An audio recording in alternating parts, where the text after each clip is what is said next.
Suzy Wrong, Joy Drive's film, TV and theatre reviewer. Suzy Wrong, how are you going up in Sydney? I'm fine. I think I'm emotionally fine. But obviously, it's not looking very positive at the moment, and everyone is a little bit nervous about the situation here, the COVID situation here. I think it's right across the country, actually, at the moment. It's really, it's sad to see, but we'll get through it. We will. That's the only way. That's the only way we can do it, to move forward. Now, today we are talking about something that is streaming on Amazon Prime, and it's called With Love. Do you want to tell us about it? The story revolves around the Diaz family in Portland, Oregon in USA. Lily is newly single, but her brother, Jorge, is bringing his boyfriend home to meet everyone for the first time at Christmas. With Love is a 5-part dramedy streaming on Amazon Prime Video that focuses on the romantic lives of the individuals in a Mexican-American family. There is no shortage of love in this tight-knit unit, but each family member has challenges when it comes to the romance department. Even Lily's parents, who look the perfect match, are struggling behind closed doors. With Love is beautifully diverse in its explorations about matters of the heart. We get to see older generations, people of color, and the LGBTQ community dealing with the same issues. It is noteworthy that the Diazes have a trans cousin who occupies a significant portion of screen time. I'm also impressed that Lily's love interest, Santiago, is portrayed as being skeptical of romantic relationships, which, in my opinion, helped prevent the show from feeling overly naive, as the genre tends to do. With Love is an easy watch. Some of its writing and acting can stray a little too far from naturalism, i.e. its tone can be slightly cringy, but I find all the characters immediately likable, and following their stories to the end was a simple, tender pleasure. Em and Warren, how did you find it? I couldn't agree more, actually, with that recap. I think that's exactly how I sort of took it. I thought it was a really easy watch. I did think that there was moments of, a bit of a chuckle here and there, though certainly in the first couple of episodes, I found it quite predictable in terms of the first meeting of Lily and Jorge's partner and, how that all came to be. I kind of saw that coming, but I enjoyed it. I tell you what, I sat down, Suzy and Em, and I was doing some other things. I was cooking, and I tell you what, to see Desmond Chiam's naked body, I soon stopped time again. Nick Zao, I think, is the name of the actor, and Henry is, what a cutie. Seriously. Yeah. Do you know Desmond Chiam is Australian? Oh, really? Really? Yeah, he's like this 6'2" Asian Australian actor who's doing quite well in Hollywood at the moment. There you go, the things you learn. Well. And Vincent Rodriguez, I thought, was a great actor as well in it. Who plays the Filipino boyfriend. Yes, Henry. Yeah, I think all the characters are really lovable. I love that. I think we need to sort of give credit to the fact that they were able to tell a story without making anyone a villain. I think that's hard to do. And for some people, I think it might feel a little bit too placid, the storytelling, but I found it really enjoyable. And usually these things skate a little bit too close to boredom for me, because there isn't, huge amounts of drama. There's no huge amounts of trauma, but I've found myself getting to the end of 5 episodes quite easily, and actually at the end feeling quite satisfied.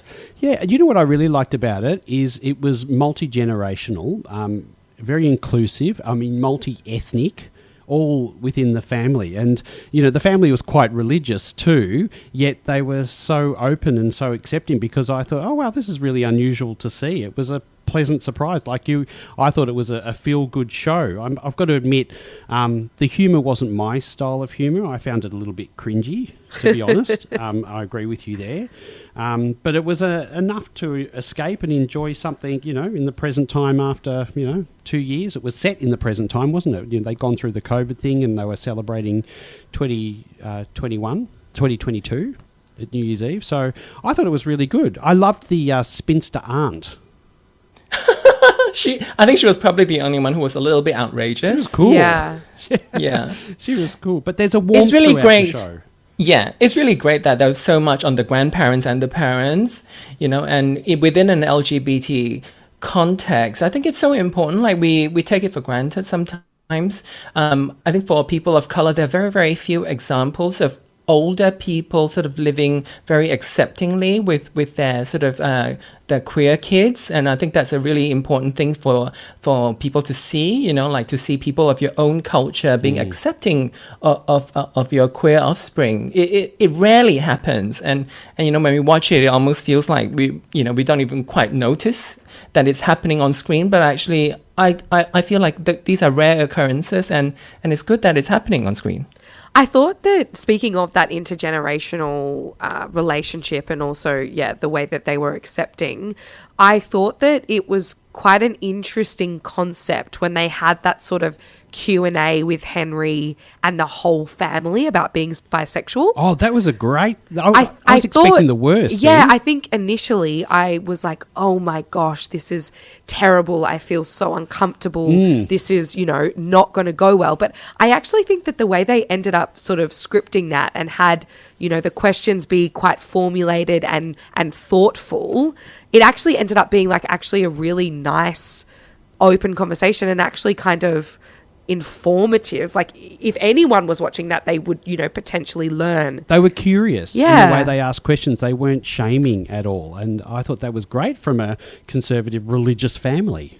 What did you think about that? That scene happened really early. Like it happened in the first half of episode 1. And I think that established, the intention of the filmmakers. It kind of telling you from the start that this is what this show is about, that it's not going to shame anyone and that it was going to be very inclusive. And I think from that, as a viewer, you almost sort of felt like, oh, I can sort of sit back and trust that I'm not going to be exploited. My emotions are not going to be exploited by this show. And that was good. And, I always feel like we have very little sort of bisexual visibility anyway. So that was a great moment in the show. We are talking with Suzy Wrong about With Love, which is currently on Amazon Prime. Suzy, what did you think of Isis King playing, the trans non-binary actor playing the doctor? Do you know Isis King has been on TV for almost 15 years? Oh, really? Because she was the first contestant on America's Next Top Model who came out as trans. So she actually is quite an important figure in the, quote unquote trans world. And to have her play such an interesting and rich character. So, she is a doctor and she is sort of falling in love with this man who has a gender diverse child. So she's sort of becoming a mother in the process of a gender diverse child. And I thought it was beautifully done. And I thought her performance was really nice and subtle and, really nuanced. And I feel really proud for her because a lot of us, myself included, we hang around waiting for opportunities, and it feels like things move really, really slowly. Opportunities come for us very, very slowly. And, for a lot of viewers, you might feel like you've never seen Isis King before, but actually she's been around for 15 years.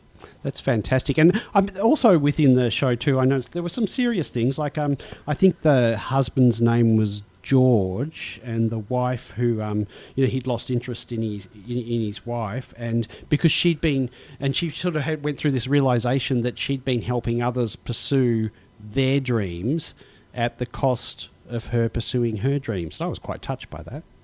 Yeah, her performance was probably the most genuine of the lot, I think. She was given enough space to sort of perform sort of real heartache, because her heartache wasn't flippant, wasn't frivolous, the younger ones, it was just sort of running from one young love to another. But because she's been in love with this man for, 20, 30 years, so obviously when things aren't going bad, there's a lot of room for exploration there. And I thought the few scenes where we see her, especially when she's alone and sort of reflecting on the problems of her own marriage, I thought those were really beautifully handled. I agree with you.